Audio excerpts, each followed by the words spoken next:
জয় রাধা বলল। শ্রাবণ মাসের একাদশী, চৌঠা শ্রাবণ একাদশী, সোমবার। এটি কৃষ্ণপক্ষের একাদশী। এই একাদশীর নাম কামিকা একাদশী।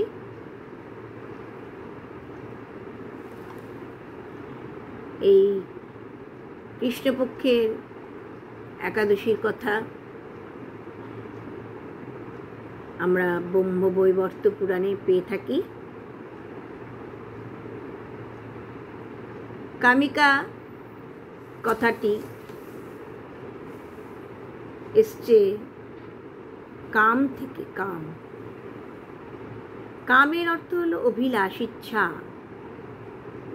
এই অভিলাষ সৎ অভিলাষ হতে পারে, আবার অসৎ অভিলাষ হতে পারে।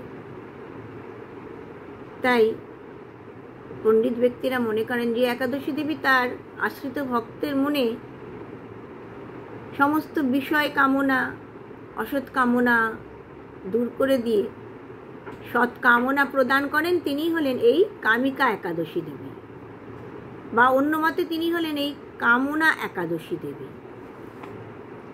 সোমবার দিন চৌঠা শ্রাবণ, 21শে জুলাই এই একাদশী পরের দিন মঙ্গলবার দিন সকাল 6:22 মধ্যে পারণ। সকাল 6:22 মধ্যে পারণ। অতি প্রত্যুষে স্নান সেরে পারণ করতে হবে। দেবর্ষি নারদ ভগবানকে জিজ্ঞাসা করলেন, শ্রাবণ মাসের কৃষ্ণপক্ষের একাদশীর নাম কি, আর এর দেবতাকে, এই ব্রতের বিধি কি, আপনি কৃপা করে বলুন, আর এই ব্রত করলে কি লাভ হবে, কি ফল পাওয়া যাবে। তাতে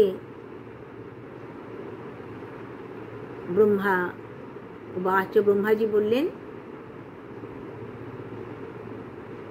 শ্রাবণ মাসের কৃষ্ণপক্ষের একাদশীর নাম কামিকা একাদশী।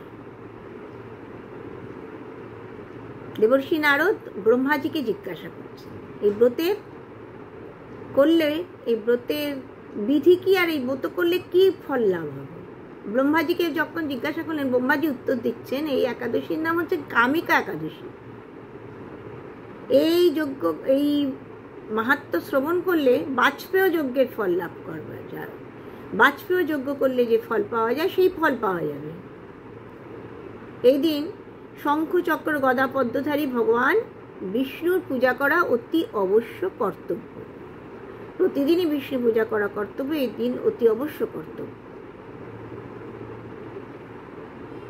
গঙ্গা, কাশী, নৈমিষারণ্য, পুষ্করে বাস করলে, স্নান করলে যে ফল পাওয়া যায়, এই দিন বিষ্ণুর অর্চনা করলে সেই ফল লাভ করা যায়। সর্বতীর্থে বাস, স্নান করে যে ফল পাওয়া যায় না, এই দিন ভগবান শ্রীকৃষ্ণের পূজা অর্চনার ফলে সেই ফল লাভ করা যায়।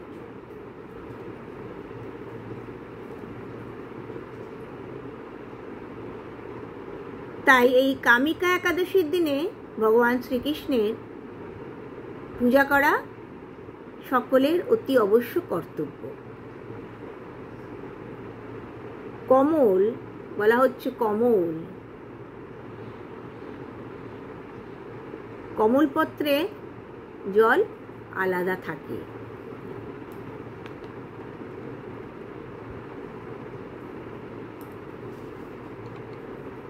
তেমনি মানুষও পাপ থেকে আলাদা থাকতে পারে। যেমন তুলসী দর্শন করা মাত্র সমস্ত পাপ দূরীভূত হয়ে যায়। তুলসী স্পর্শ করলে শরীর পবিত্র হয়। তুলসী বন্দনা করলে রোগ দূরীভূত হয়।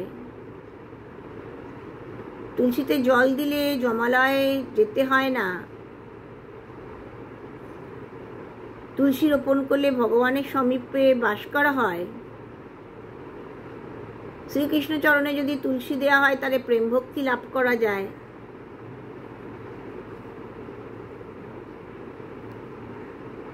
যিনি একাদশী দিনে তুলসী সেবা করেন তিনি অতি পুণ্য লাভ করে থাকেন। সেই রকম এই একাদশী, এই কামিকা একাদশী ব্রত পালন করলে ব্রহ্ম হত্যাজনিত পাপ দূরীভূত হয়ে যায়, জন্ম জন্মান্তরের পাপ বিনষ্ট হয়ে যায়। শ্রদ্ধাপূর্বক যিনি এই ব্রত মাহাত্ম্য শ্রবণ করেন, পাঠ করেন, তার বিষ্ণুলোক প্রাপ্তি ঘটে, এমন কথাই ব্রহ্মবৈবর্ত পুরাণে যুধিষ্ঠির শ্রীকৃষ্ণ সংবাদে বলা হয়েছে।